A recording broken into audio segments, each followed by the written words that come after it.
साहिब सतगुरुदेव की जय। बंदी छोड़ कबीर साहिब जी की जय। बंदी छोड़ गरीबदास जी महाराज जी की जय। स्वामी राम देवानंद जी गुरु महाराज जी की जय हो।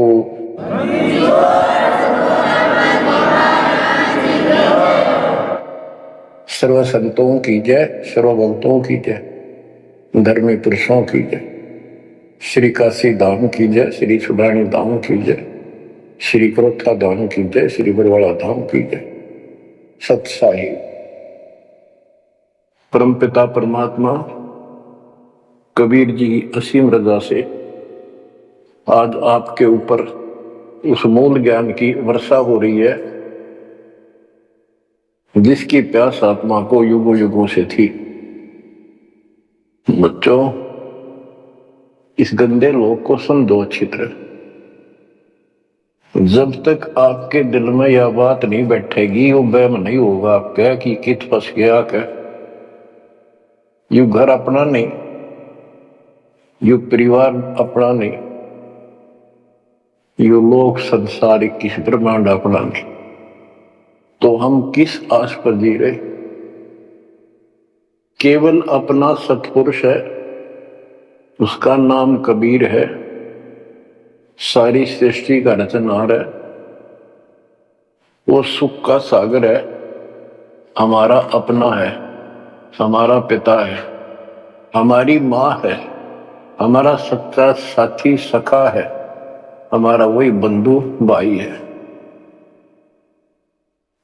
बच्चों, आप इस बात को आज मान लो ना, फिर घने दुखी हो जाओगे, फिर माननी पड़ेगी कि यह भक्ति करनी पड़ेगी और बकवास त्यागनी पड़ेगी। आज शरीर स्वस्थ है, दो रोटी का रोजगार चंगा है, परमात्मा कति याद नहीं आवते, सो जतन कर ले इसको। कितना समझा रहे, माचा माचा करे, कल ये कर दूंगा, परसों ये कर दूंगा। और उसको जब हो जाती है कैंसर, उसकी शकल देखे उस अफलातून की, गिनती के दिन शेष दिखाई देते उसको। इसलिए परमात्मा कबीर जी हमें याद दिलाते हैं, कबीर दुख में सुमन सब करे, सुख में करे न कोई, जय सुख में सुमन करे तो दुख काहे को होए। कबीर सुख में सुमरण किया नहीं, दुख में करते याद, कह कबीरता दास की कौन सुन फरियाद। आज जो सुखी हैं, थोड़ा मोटा कोई पद पोस्ट मिली हुई है छोटी मोटी, घर में दो पैसे का जुगाड़ ठीक है, कार कोठी है, उनके तो नखरे न्यारे हैं, उनकी बातों में सुनकर हैरान रह जाते थे हम तो। जब हमको ज्ञान नहीं था, हम भी ऐसे निकम्मे थे। इस अध्यात्म ज्ञान ने तोड़ दिया इस मन की बकवाद, अहंकार को फोड़ दिया कति। और ये सतगुरु बिना बात बना नहीं। सतगुरु ऐसा ज्ञान सुनाता है कि आत्मा एकदम सतर्क हो जाती है और परमात्मा की तरफ बढ़ती है। एक नित्यानंद नाम के ब्राह्मण थे, नंदलाल नाम था उनका। वैसे नारनौल के नवाब के यहाँ वो तहसीलदार की पोस्ट पर थे, आज से 300 वर्ष पहले। उसके माता पिता की डेथ हो गई थी। नाना नानी ने उनको पाला, जवान किया, वहां नौकरी लगवा दी। उनके नाना जी इस दरबार में पहले से ही नौकरी करते थे। एक तो जाति ब्राह्मण, ऊपर से पोस्ट तहसीलदार। उस समय तहसीलदार, उस समय तो पटवारी भारी होता था। उनको फिर ज्ञान समझ में आया। एक विष्णु जी के उपासक, वैष्णव परंपरा के संत गुमानी दास नारनौल शहर में किसी भगत के अपने सेवक के यहाँ सत्संग करने आए। उनके साथ में ही नंदलाल तहसीलदार का मकान था। रात के समय सुहाना मौसम था, चांदनी रात थी, ना गर्मी थी ना सर्दी थी। छत पर बैठ गया, घूम रहा था, इतने में आवाज आई सत्संग की। और जो संत बोल रहा था एक एक बात, रात के समय साइलेंट होता है सब कुछ, सारी सुनने लगी उसको। तो नंदलाल तहसीलदार जी को भगवान की तड़प बनी, क्योंकि उसको चोट बहुत लग चुकी थी। बचपन से माता पिता की डेथ होगी, अनाथ हो गया था। तो ऐसे दुख से गुजरे हुए व्यक्ति को शीघ्र समझ में आ जाती है ये बातें। उसको तड़प बनी, ये संसार कुछ नहीं। आपको सत्संग के कुछ अंश सुनाता हूं। पहले ये संत जो है वाणी तो कबीर साहब की गाते और मार्ग काल का बताते हैं। वाणी ऐसी गजब की है, खींच लेती है आत्मा को, चुंबक जैसे लोहे को खींचता है। लेकिन ये कलम गलत चढ़ाते हैं, इनके पास वो संपूर्ण दीक्षा नहीं। बात यहां बिगड़ गई। फिर काल ने पूरा लाभ उठा रखा मालिक की अट्रैक्टिव वाणी का। मन तू चल रे सुख के सागर, जा शब्द सिंधु रत्नागर। कोटि जन्म तन भर मत होगे, कुछ नहीं हाथ लगा रे। कुकर शुकर खर बया गोरे, कौआ हंस बुगारे। मन तू चल रे सुख के सागर, जा शब्द सिंधु रत्नागर। कोटि जन्म तू राजा की ना, मिटी न मन की आशा। भिक्षुक होकर दर दर अंडा, फिर मिला न निर्गुण रसा। मन तू चल रे सुख के सागर, जा शब्द सिंधु रत्नागर। इंद्र कुबेर ईश की पदवी, ब्रह्मावण धर्मराया। विष्णुनाथ के पुर को जाके, फिर भी उल्टा आया। मन तू चल रे सुख के सागर, जा शब्द सिंधु रत्नागर। असंख्य जन्म तन मरता होगे, जीवित क्यों न मरे रे। असंख्य जन्म तो है मरता होगे, जीवित क्यों न मरे रे। द्वादश धर्म दे मैल मठ बोरे, बहुर न दे धर रे। मन तू चल रे सुख के सागर, जा शब्द सिंधु रत्नागर।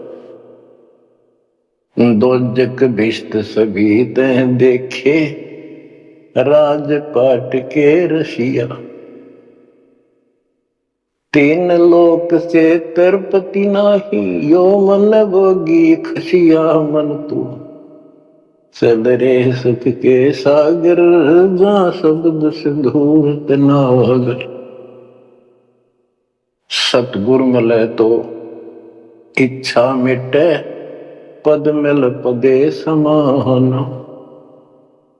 सतगुरु मिले तो इच्छा मिटे, पद मिल पदे समान। चल हंसा उस लोक पठाऊं, जो आदि अमर अस्थाना। मन तू चल रे सुख के सागर, जा शब्द सिंधु रत्नागर। चार मुक्ति जा चंपी करती, माया हो रही दासी। चार मुक्ति जा चंपी करती, माया हो रही दासी। दास गरीब अभय पद पर से, मिले राम अविनाशी। मन तू चल रे सुख के सागर, जा शब्द सिंधु रत्नागर। सत्संग में बताया गया कि कोटि जन्म तन भ्रमित हो गए, जन्म ते मृत्यु को, और कुछ नहीं हाथ लगा रे। कुकर कुत्ता, शुक्र सुअर खरगदा, कौवा और बुगला, ये सभी यानी 84 लाख प्रकार के प्राणियों की योनियां शरीर में तुमने दुख उठाए। इस संसार में सुख नाम की चीज जीव को नहीं है। कोट जन्म तन भ्रमित हो गए, कुछ नहीं हाथ लगा रे। आज सेठ है, सारा कुछ धन है, कार कोठी है, और समय आ गया जान का। सेकंड भी ना लागण दे, एक सेकंड तुरंत उठा कर इनके दूध पटक देंगे धर्मराज के आगे। अब के हाथ लग गया, सारा जीवन खो दिया, कति कर्म बिगाड़ लिए, आगे पल्ला झाड़ के जा खड़ा नरभाग। ये सपना टूटते सारी बात समझ आ जाती। सारा सोपन था यो, ना कोई बेटा अपना था, ना कोई बेटी अपनी थी, ना या कार, ना कोठी अपनी थी। अपना जो काम था वो तो स्टार्ट भी ना किया मूर्खा। बच्चों वहां बहुत बार रो लिए हम जाकर। जब भी मनुष्य जीवन मिला हम वायदा करके आते थे भगवान से, हे परमात्मा इनका दया करते हो, मनुष्य जीवन की कभी गलती नहीं करूंगा, करेंगे करूंगी, भक्ति करेंगे, मालिक को याद रखेंगे, रोटी के लिए काम भी करेंगे, तेरी भूल नहीं होगी दाता। कति कसम खाते, वचन भर के कान पकड़ के नाक रगड़काते वहां से प्राणी। और यहां ते ये काल इनको ऐसा अचेत कर देता है, नए सिरे से सिखाना पड़ता। ये बेटा या चाचा यू काका ताऊ तेरा ताई मौसी, ये गिलास यू चमचा या थाली या गिलास यू कटोरा, ये शुरू तो पढ़ानी पड़ती है। कति सारा बुला देता है, इतना जुल्म कर रखा हमारे साथ। इस अज्ञान को आके सतगुरु कबीर भगवान सतगुरु रूप में आते हैं, वो इस अंधेरे को अपने वचनों के माध्यम से हटाते हैं। अब बच्चों, मन ने की कर ले 2 दिन का मेहमान, मन ने की कर ले। परमात्मा हमारे सामने खड़े होकर रोया करते हमने, किसी तरह तो समझ लो तुम।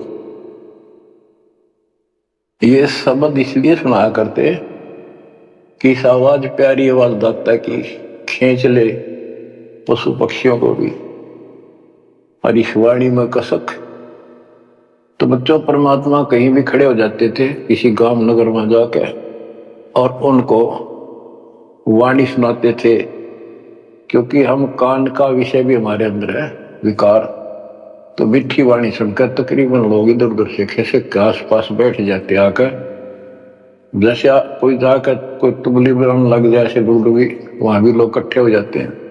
फिर परमात्मा उनको समझाते थे, इस काल के जाल में फंसे इस नकली सुख को सुख मानकर अंधे हुए बैठे प्राणियों को कहां से संघर्ष करने लगते, क्योंकि ये अपने पिता है और ये रह नहीं सकते हमारे को राह बताए बिना। तो क्या सुनाते थे, कहां से आया कहां जाएगा, तन छूटे तब कहां समाएगा। कहां से आया कहां जाएगा, तन छूटे तब कहां समाएगा। आखिर तुझको कौन कहेगा,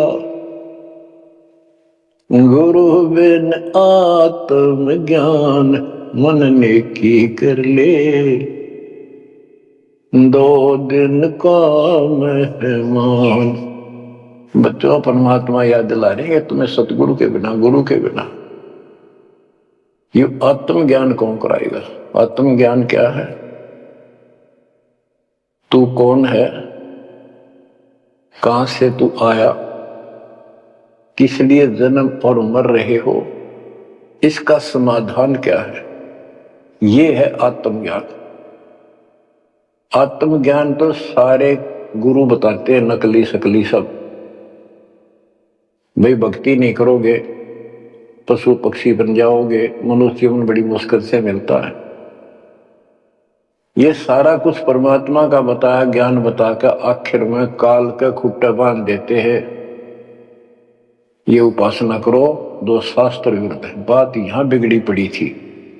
तो बच्चों फिर कहते ये तो आत्मज्ञान होगा। कबीर सतगुरु बताता आत्मज्ञान, तुम सतलोक में रहते थे, वहां किसी चीज का कष्ट नहीं था, कोई दुख नहीं, कोई रोग नहीं, कोई शोक नहीं, कोई जन्म नहीं, कोई मृत्यु नहीं, सदा सुखी। यही सृष्टि ऐसी जो कि एज इट इज है।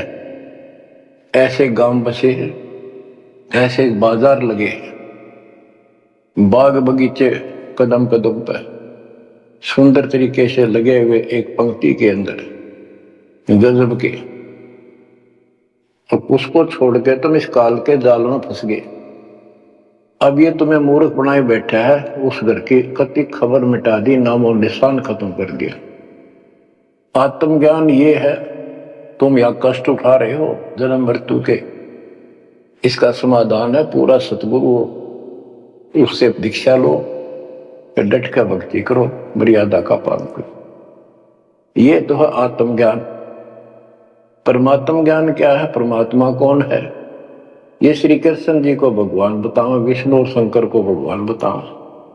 इनका परमात्म ज्ञान खाक है, परमात्म ज्ञान है नहीं। आत्मज्ञान ने के चटांगे। फिर गरीबदास जी कहते कूप की छाया कूप के माई, ऐसा आत्मज्ञाना, या से परे परम पद वा का भेद न जाना। आत्मज्ञान तो ऐसा है जैसे कुएं की छा कुएं तक है, बाहर उसका कोई यूज नहीं। इसका मतलब है कि जिस ज्ञान पर ये आत्मज्ञान बताते हैं परमात्म ज्ञान है नहीं, वो तो इस काल के कुएं में अंदर ही गिरे रहेंगे, यही कष्ट उठाएंगे। ये साधना गलत बताते हैं, उनकी पोल खोल रखी है वैद्य के अंग में, जैसे काला पुष्पा। बच्चों फिर बताया जाता है कि कोट जन्म तन मत हो गए। परमात्मा जगह जगह खड़े होकर रोया करते थे हमारे लिए, और कुछ आकर्षित भी होते थे। कोयल के बच्चे तो लाग ही जाते हैं, वो डटते ही नहीं, उनको तुरंत प्रभाव हो जाता है, सचमुच भक्ति करनी चाहिए। इस प्रकार मान लेके 64 लाख से हो गए थे 600 साल पहले। इस ज्ञान को तो सिर्फ इतना सुनते थे कि सचमुच जो कह रहे बात सच्ची है, मर जावांगे। ये वाणी ऐसी सीधी फोड़ देती है आत्मा के मैल को, फिर सुख होने शुरू हो जाते थे दाता का नाम लेते ही। इसलिए चिपकते चले गए। दाता भी चाहते थे, परमात्मा भी, कि इनका अपनी कलम चढ़ा दूं एक बार बस, इन पार तो होना नहीं। कलम चढ़ा गए दाता उस समय 64 लाख का। वो 64 लाख कुछ भक्ति करी उन्होंने, बहुत अच्छी, परमात्मा काफी संग रहे। फिर जब देखा कि अब इनको ज्ञान नहीं है और ज्ञान बिना मुक्ति हो नहीं सकती, जब तक पूरा ज्ञान नहीं होगा ये डट नहीं सकते, दो काम हो जाते हैं, तीसरा नहीं होता है, तो फिर वो झाड़े लुआन चले जाते हैं। ये स्थिति होगी थी वहां। तो एक झटका दिया था, परीक्षा ली थी, सारे विमुख हो गए। जब परमात्मा ने हाथी पर बैठकर गंगा जल बोतल में भरकर, जैसे शराबी शराब पिया कर, एक वैश्या, प्रसिद्ध वैश्या जो परमात्मा की शिष्या हो चुकी थी और अपने धर्म कर्म को ठीक कर रही थी, लेकिन उस समय भी उसको वैश्या की फीत ही थी समाज की दृष्टि से। उस लड़की को हाथी पे बैठा के उसके कंधे पर हाथ धरकर भगवान, और वो पानी गंगा जल पी रहे थे, उस हाथी को बाजार के बीचों बीच घुमा दिया। जो भी देखे वो एक, देख लो भाई दुल्हा बड़ी बड़ी बात बनाया करता कबीर, शराब पीवे और वैश्या को साथ लेकर घूम रहा है। उनके शिष्यों को लाओ, बुला बुला कर देखो, हम तो पहले कहा करते पाखंडी आदमी, अपनी आंखों देख लो, सरियाओं वैश्यावृत्ति करता घूम रहा, शराबी को भी है ही। जो भी देखे वही कहते, मैं तो कभी कभी जाया करता, मन तो जाना छोड़ रखा है, मैं तो उसके साथ चला गया था एक बार। ऐसे 64 लाख भगवान की विमुख हो गए। सतगुरु भी चाहते थे ये बोझ सिर तो पड़े, अब ये समझ नहीं पा रहे। गरीब बड़ुआ बड़ुआ सबक है, कोई न जाने खोजे, दास गरीब कबीर करम, बाटत सिर का बोझ। कि उस लीला को कोई नहीं समझ रहा था, वो तो अपने सर का बोझ, ये पूरी आस्था थी नहीं उन शिष्यों की, इसलिए इनको पटक रहे हैं, ठा के सर पर अपना बोझ हल्का कर रहे हैं। बच्चों, गुरुद्रोही नहीं बने तुम, उस समय सतगुरु विमुख हो गए। तो कबीर साहब कहते हैं सतगुरु विमुखा युग युग रोवे, मानुष जन्म पाकर खो। सतगुरु संगत छोड़कर लाख वर्ष जबकीन, इंद्रिय क्रमना मोक्ष हो रह काल के आती। इसके लिए बहुत से प्रमाण आपको दिए गए हैं। जैसे राबिया सतगुरु विमुख हुई थी, गुरुद्रोही नहीं हुई थी वो। 4 साल दाता ने कितनी मेहनत करके उस बेटी के लिए फातिमा की। उनकी भेड़ बकरियां के बीच में बैठ के उस बदबू में उस प्यारी आत्मा तो दर में फंसी पड़ी थी। राबिया को ज्ञान सुनाया, बेटी अल्लाह खुदा की भक्ति करनी चाहिए, ये जीवन थोड़ा ही है, इसमें कभी भी मृत्यु हो जाएगी, फिर पता नहीं कहां जन्म होगा। कई दिन लगातार ये बात करते करते लड़की कहती थी कि महाराज हम इबादत करते हैं, नमाज करते हैं, सारा कुछ करते हैं। उसका सारा अंधेरा हटाया, लड़की का समझ में आ गई, सृष्टि रचना बताई। 4 साल भक्ति करी और कोई साथी था नहीं, दूसरा भक्त भाई बहन इस मार्ग के बताने वाला। समाज के प्रभाव से परमात्मा वाली सत साधना छोड़ दी, क्योंकि सत्संग ना सुनने से इस तरह मैल आवेगा, ये भूल जरूर पड़ जाती है। क्योंकि गलत बताने वाले तो सारा समाज, सारा वही साधना सब कर रहे थे, तो वो ही अपनी साधना करने लगी। लेकिन प्रेरणा इतनी होगी थी कि शादी नहीं कराऊंगी, मोक्ष पाऊंगी, सारा कुछ हो गया था।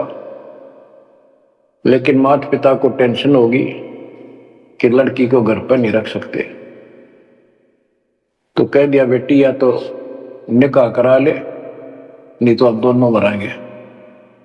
लड़की ने विचार कर लिया कि माता पिता की हत्या का दोष मुझे लगेगा, इसलिए यस कर देती हूं, अपने पति से बात करूंगी। निकाह करने की यानी शादी की हाँ भर ली और ब्याह हो गया। अपने पति के घर चली गई। वो एक अच्छा अफसर था, साहब था, नेक आत्मा था। राबिया ने स्पष्ट कर दिया, बात सुनो मेरी, मैं भक्ति करना चाहती हूं और मैं संतान उत्पत्ति नहीं करूंगी। अगर आपने जोर जबरदस्ती कर दी तो मैं फांसी का आकर मरूंगी, ये फाइनल सुन लो। उसके पति ने कहा कि एक बात बता राबिया, जब निकाह हुआ आपने स्वयं कबूल किया था, मैं निकाह कबूल करती हूं। मुसलमानों के अंदर एक विशेष बात है कि लड़का लड़की चाहेंगे तो ब्याह होगा, ना हुआ नहीं।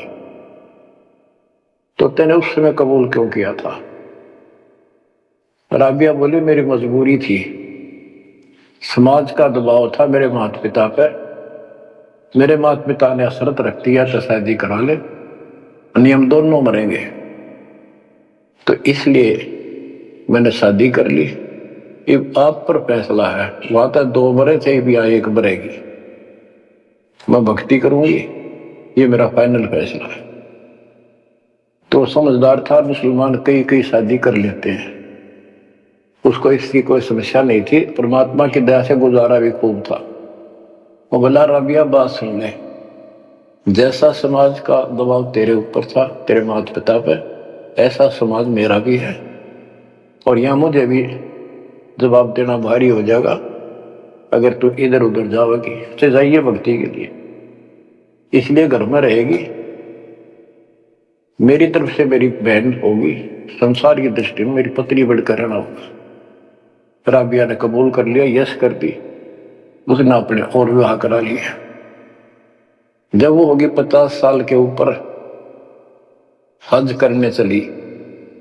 उसके पति ने कहा, आपके लिए मैं गाड़ी घोड़ा ऊंट तैयार करवा देता हूं, कर जाओ, बहुत खुशी की बात है, मुझे पुण्य मिलेगा आपके सहयोग में। वो कहने लगी, मैं पैदल जाऊंगी। यानी भावना अलग होती है भगत की, या धार्मिकता रंगी हुई होती है पिछले जन्मों की। वो चल पड़ी, पैदल चल पड़ी। रेगिस्तान ज्यादा होते थे उस टाइम, सभी जगह सूखे पड़ते थे। मक्का में चली, मक्का के राह पे काफी सफर तय करने के बाद एक कुआं आया। उस कुएं पे ना बाल्टी थी ना कोई रस्सी थी, वो लगता था उसमें गिर गई थी। उधर एक कुतिया बहुत प्यासी थी, प्राण जानने हो रहे थे उसके। राबिया को समझते देर नहीं लगी, वह कभी राबिया के पैरा में आवे, कभी कुएं की तरफ जावे। बहुत बुरा हाल था उसका। उसके छोटे छोटे बच्चे भी थोड़ी सी दूरी पर विलख रहे थे। उस पुण्यात्मा ने धार्मिकता भर दी थी दाता ने उसमें। अपने सिर के बाल पाड़े, उसकी रस्सी बांटी, 5-5 4-4 बाल लेकर, और लंबी रस्सी गांठ लाला का बना के अपने कपड़े उतार के उस रस्सी के कपड़े बांध गए। पहले मोटे मोटे कपड़े होते थे सूत के, और वो बहुत पानी सोख लेते थे। कुएं में बाल्टी की तरह डाले, बाहर लाकर उनको नचोड़ा। एक मटके का केकरा सा पड़ा था, टुकड़ा फूटा हुआ, उसमें पानी भरती गई। कुतिया पी गई 2 किलो पक्का पानी, और पी कर चली गई। अब उसने अपने कपड़ों से, गिल्ले कपड़ों से सिर का ब्लड साफ किया, और झाड़ जोड़ के कपड़े, गर्मी के दिन थे, ठीक सा मौसम था, वो कपड़े निचोड़ कर पहन लिए और सफर पर चलने को तैयार हुई।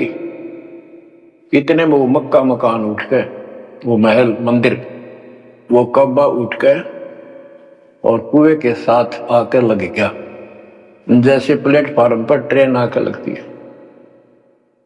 राबिया के लिए फासली का ठिकाना नहीं कि मक्का ही आ गया, मैं तो मक्का ही जाना था, पटदे चढ़ गई।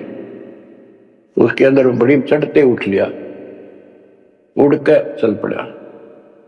उधर से अब्राहिम सुल्तान आदम पहले किसी और जन्म में था।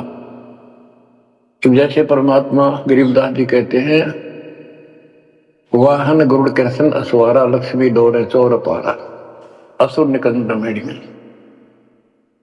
अब गरीबदास जी को कृष्ण विष्णु दिखाई देता, और कृष्ण को ज्यादा लोग मानते हैं।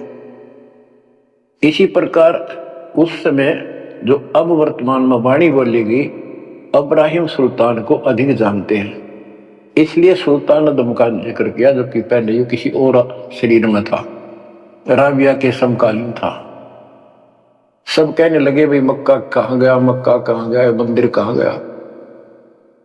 अब्राहिम सुल्तान भी वहां जाता रहता था, मुसलमान भाइयों को समझाना चाहता था, गुरुदेव के आदेश से अपनी सच्ची राह बताया करता, क्योंकि वहां धार्मिक लोग ही जाते हैं। वहां चर्चा चली कि मक्का कहाँ गया, मक्का कहाँ गया। सबको आश्चर्य हुआ। अब्राहिम सुल्तान जो पहले शरीर किसी और शरीर में था, गरीबदास जी की वाणी में है कि सुल्तान आदम मक्के गया, मक्का नहीं मकान गया, एक रांड को लेने को, नो कहे आदम सुल्तान। अब्राहिम सुल्तान आदम कहता है कि निकम्मी औरत को लेने गया, वो पहले सतगुरु सन्म आई थी, वो साधना छोड़ के अब ये वही डले ढोरी है। उपस्थित मुसलमानों को उसकी बात अच्छी नहीं लगी, दुख भी हुआ, लेकिन मुसलमान था इसलिए आगे बात बढ़ी नहीं। इतने में मक्का आके वहां यथा स्थान पर स्थापित हो जाता है। लोगों ने देखा उसमें एक लड़की, एक औरत है, एक बहन है। नाम पता करा तो पता चला ये ऐसे ऐसे इसका राबी नाम है। सारे मुसलमान समाज में ये हो गया भाई भक्ति हो तो रबी जैसी, अल्लाह को खुश कर लिया, इसको तो जन्नत मिले ही मिलेगी। अगला जन्म उसका एक बांसुरी नाम की लड़की का हुआ। परमात्मा तो उसको चार्ज कर गए थे, वो परमात्मा की चाह उसके अंदर फिर भी तड़प रही थी। उसने ब्याह उस समय भी नहीं कराया और अपना शब्द गाती रही, परमात्मा अल्लाह की महिमा सुनाने लगी। और बंसुरी रूप में बाद 50 साल से ऊपर होगी, हज करने गई तो उसको ये ज्ञान हो गया था कि परमात्मा की धार्मिक बातें डेली गाती और सुनती थी कि जो मक्का में मरता है उसको सीधी जन्नत मिलती है, स्वर्ग बहिष्ठ। तो उसने सोचा ये शरीर तो एक दिन जाएगा, और कहते मक्का में मृत्यु होगी तो जन्नत मिलेगी, जन्नत के लिए सब कुछ किया जा रहा है। उसने वही गर्दन काट दी अपने हाथ तो तलवार मार के। सब कहने हो गया भाई बांसुरी तो गई स्वर्ग में, बांसुरी ने कुर्बानी दे दी और जन्नत में गई। अगला जन्म उस फातिमा का कर्महीन का वैश्या का बना। 2 जन्म कति ब्रह्मचर्य के पालन कर लिए, आखिर में सारी कसर काट दी काल ने। परमात्मा कहते काल के षड्यंत्र को तुम तक ये समझोगे, ब्रह्मा विष्णु महेश अभी तक नहीं समझ पाए। फिर दया करी दाता ने वो गंदा नरक भोग के वह फिर मरी। एक शेख तकी नाम का सिकंदर लोधी राजा का धार्मिक गुरु था, और ये भी कहते वो उनका एक प्रधानमंत्री भी था। जो भी उसके घर जन्म हुआ, उसका 12-13 वर्ष की होकर वह मर गई, कब्र में दबा दिया गया। एक दिन परमात्मा ने ऐसी लीला करी, क्योंकि सोचल छिद्र मैं करूं अपने जन के काम तो उनका था सारा उस बेटी के लिए। शेख तकी ने जब सारे हथकंडे अपना लिए, कबीर साहब आयरा नहीं, मुर्दे जिंदे कर दिए। उसने कहा वो तो सदमे में था, कमाल रामानंद जादू जंत्र ते जिंदा कर दिया। जब जानू मेरी बेटी कब्र में दब रही है, उसको जिंदा कर दे। कई दिन हो गए, 15-16 दिन हो गए। परमात्मा ने कहा ठीक है भाई, सब इकट्ठे कर लो, मुनादी करा दी, उसने खुद करा दी, कहा जिसकी पोल खुलेगी। परमात्मा ने समय बता दिया, उस दिन करूंगा जिंदा। हजारों आदमी सिकंदर लोधी शेख तकी कब्र फुड़वा दी, वहां इकट्ठे हुए, कब्र फुड़वा दी, लड़की का शरीर था। तो परमात्मा ने कहा शेख तकी तू कोशिश कर ले, कदे 5-6 नंबर बनावे, और कहे या सदमे में थी। दूसरे बोले जी अगर ये इस तरह कुछ इल्म होता, अपनी बेटी ने कौन कब्र में दब मिट्टी में, आप दया करो। कबीर साहब ने कहा हे शेख तकी की बेटी जीवित हो जा, नहीं हुई। दूसरी बार कहा यही, नहीं हुई। शेख तकी ने भगड़ा पा दिया, नाचन लग गया कि डोंगी की पोल खुल गई, देख लो कौन था ना मैं। कभी मुर्दे जिंदे होते हैं, ये तो कयामत के समय होते हैं। तब परमात्मा बोला डट जा बंडेले, रुक। तब कहा हे कबीर की बेटी, आत्मा जहां भी है वापस आ, शरीर में प्रवेश कर बेटी। और 12 इतना ही कहा था, शरीर में कंपन हुई, लड़की उठी, मालिक के चरणों में आकर दंडोत प्रणाम किया और खड़ी होकर 1.5 घंटे अपने पिछले कर्म, वो पाप बकवाद गलती सारी दोहरा दी और अपने भगवान के साथ चली गई। परमात्मा ने कहा जा बेटी अपने पिता के साथ, शेख तकी के साथ। लड़की बोली मेरा बाप आप हो। इनका तो इतना संस्कार था, इन दाबती मट्टी में। अब इनका मेरा कोई संस्कार नहीं था। आगे मेरा पशु जुन्नी में जाने का नंबर था, और ये भगवान वहां गए, धर्मराज के दरबार से मुझे बाई फोर्स लाए। तो बच्चों कहते गोरख से ज्ञानी गणे सुखते जति जिहान, सीता सी वो वारिया दूर संत था। ये बड़े बड़े लतीफेदार भाषण करते हैं, सत्संग सुनाते हैं।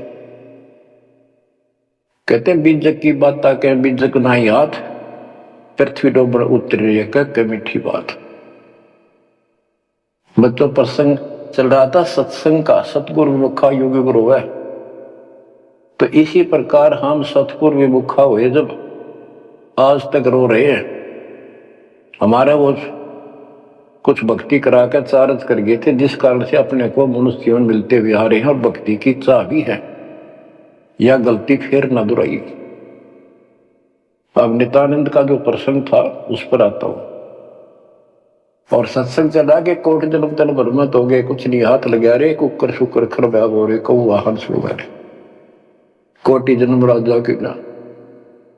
महावीर जैन धर्म के 24 में तीर्थ कर राजा बने, महाराजा बने, स्वर्ग में देव बने, फिर कुत्ते गधे शोर बने। खाक है फिर के चाटव देव पदना जो गधा बन गया। आखिर इंद्र कुबेर इसकी पदवी, ब्रह्मा विष्णु महेश के पद पा चुके, इंद्र तक की पदवी पाई है और फिर यही भटक रहे हैं। दो जग भीष्ट सभी तें देखे, स्वर्ग नरक सभी धक्के खा चुके, भटक चुके हो राजपाट के रसिया। 3 लोक से संतुष्टि नहीं है, ये मनभोगी खसिया। कोई एमएलए बन जाए, सरपंच बने, मन माता चेयरमैन बनो, चेयरमैन भी बन जाता है, वे एमएलए में बात बने। मर पड़ का एमएलए कभी बन जाता है, तो सोचा मंत्री बनो जब बात बने। एमएलए में कोई नहीं पूछता। मंत्री यूं सोचता है चल तो मुख्यमंत्री गया, हम तो टाइम पास कर रहे। मुख्यमंत्री बनने के बाद उसकी तड़प हो जाती है प्रधानमंत्री बनूं तो बात बने। वो बनेगा कि ना बनेगा, इतना मृत्यु हो जाएगी, फिर गधा बनेगा। वह तो 3 लोग क्षेत्र पतना, ये मन भोगी खसिया। सतगुर मिले तो इच्छा मेटे, पद मिल पदे समाना, चल हंसा उस लोक पठाओ जो आदि अमर स्थान। के सतगुर मिलेगा तो इन बकवादों से मन हटाएगा और कहेगा चल हंसा उस लोक पठाऊं जहां कभी मृत्यु नहीं होती। 4 मुक्ति जहां चंपी करती, माया हो रही दासी। यहां 4 मुक्ति प्रमुख मानी गई है और ये थोड़े से थोड़े समय की होती है। जैसे शाह लोक, जिस देवता की भक्ति करे उस देवता के लोक में चला जाएगा। शाह रूप उस देवता का रूप जैसा बनाकर वहां रहेगा, सामीप्य उस अपने देवता के साथ समीप रहेगा। तो इस प्रकार की 4 मुक्तियां, लेकिन रहेंगे कितने दिन, उसका समय सीमित होता है। वो 4 मुक्ति भी नष्ट होती है, वो भी हाथ से चली जाती है, फिर कुत्ता गधा सूअर बनता है और वहां सदा रहेंगी ये सतलोक में। हाय हाय। 4 मुक्ति जा चंपी करती, माया हो रही दासी। दास गरीब अब पद पर से, मिले राम अविनाशी। के 4 मुक्ति जा चंपी करती, यानी चरणों में पड़ी रहेंगे, सदा के लिए भगवान के साथ रहेंगे। और इस धन संपत्ति की वहां कमी नहीं, भरे पड़े हैं खजाने आपके। दास गरीब अभय पद पर से, वहां कभी भय नहीं किसी चीज का, मौत का भय। सबसे बड़ा डर यहां मौत का है, वो जाते खत्म होगा। दास गरीब अभय पद पर से, मिले राम अविनाशी। ब्रह्मा विष्णु महेश नासवान, ब्रह्म नासवान, सरपुरुष अक्षर पुरुष ये नासवान, देवी नासवान और देवताओं की जिक्र के कुछ। गीता प्रमाण देती है दूसरे अध्याय के 12वें श्लोक में, चौथे अध्याय के 5वें श्लोक में, 9 में और 10वें के 2 में। गीता बोलने वाला इनका ब्रह्म कहता है काल कि तेरे मेरे बहुत जन्म हो चुके अर्जुन, तू नहीं जानता, मैं जानता हूं, आगे भी होंगे। मेरी उत्पत्ति हुई है, ये देवता नहीं जानते। तो बच्चों, वो अविनाशी राम दूसरे अध्याय के 17वें श्लोक में कहा है, 18वें के 40 में, 18वें के 61 और 62 में और 15वें अध्याय के 17वें श्लोक में बताया। उत्तम पुरुषत्व परमात्मा इति उदारते, यह लोग तरम आविश्य वृत्ति अवेश्वर है। वो अविनाशी भगवान मिलेगा वहां पर। कबीर साहब कहते हैं यहां भी तुम, जब तुझे राजपाट भी चाहिए हमरा इधर ले ध्यान। यहां राजपाट कैसा देंगे आपको, और संसार के लोगों से ज्यादा सुविधा देंगे परमात्मा। और कहते हैं जिसके मन में परमात्मा की भक्ति है तो फिर के इंद्र का राज, उसको कभी नफरत हो जाती है उस राज से तो महाराजा बन जाता है। और यहां सुख देंगे परमात्मा, कहते हैं माया दासी भगत की संत की उभे दे आशीष, बरती और लातों छिड़ी सुमर सुमर जगदीश। कहते इतना धन दे देगा बंदी छोड़ के खाइयो खर्चियो खूब धर्म भलाइयो।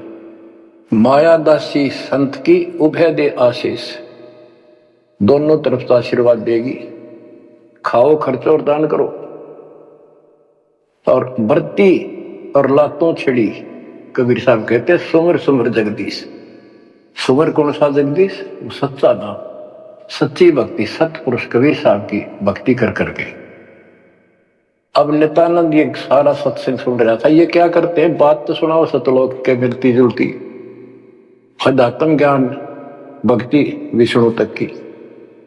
अब नंदलाल पंडित जी ऊपर से तहसीलदार, 2 मरोड़ इकट्ठी।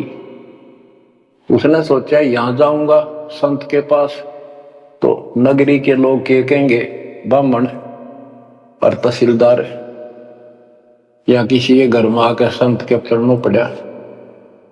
कालना तक कई रास्ते रोक रखे हैं, तो उसको पता चला कि महात्मा का डेरा है यहां नारनौल से 2 किलोमीटर दूरी पे।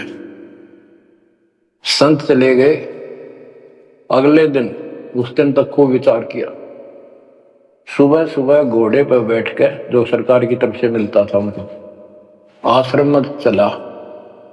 संत जी शर्त को उस तरह फिरवा रखा था और सुबह सुबह इजी मूड में घूमने के लिए उसी रास्ते आ रहे थे जिस रास्ते नंदलाल जा रहा था तहसीलदार जी।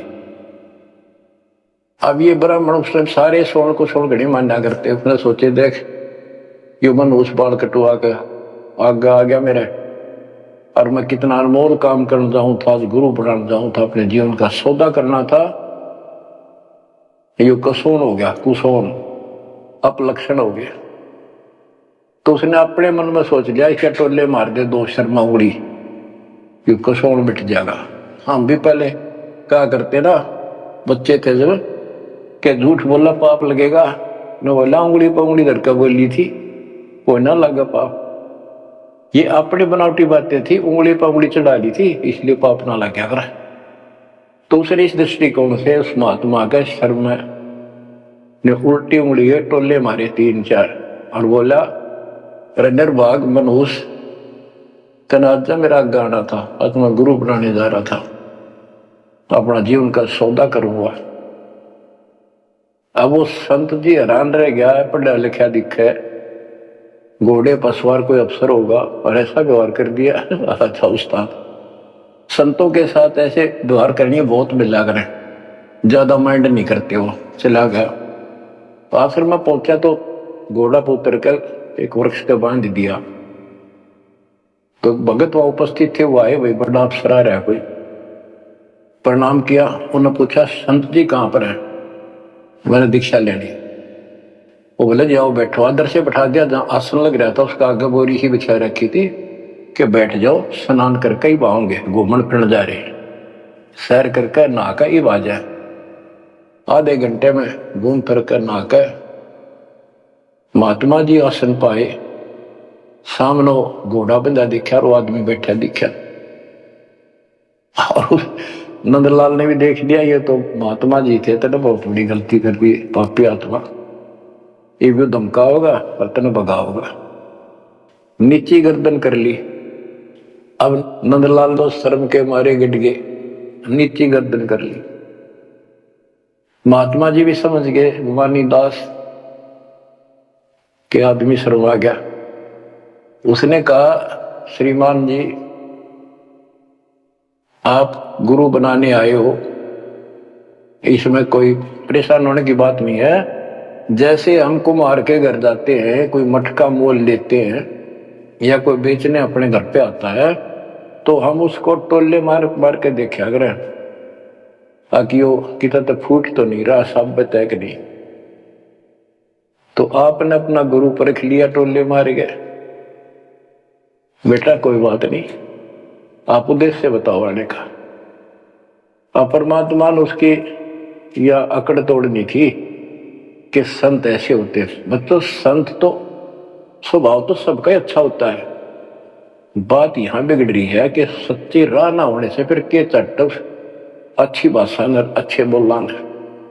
गोरख से ज्ञानी गणे सुखदे जती जिहाद, सीता शिवो बारिया संत दूर स्थान।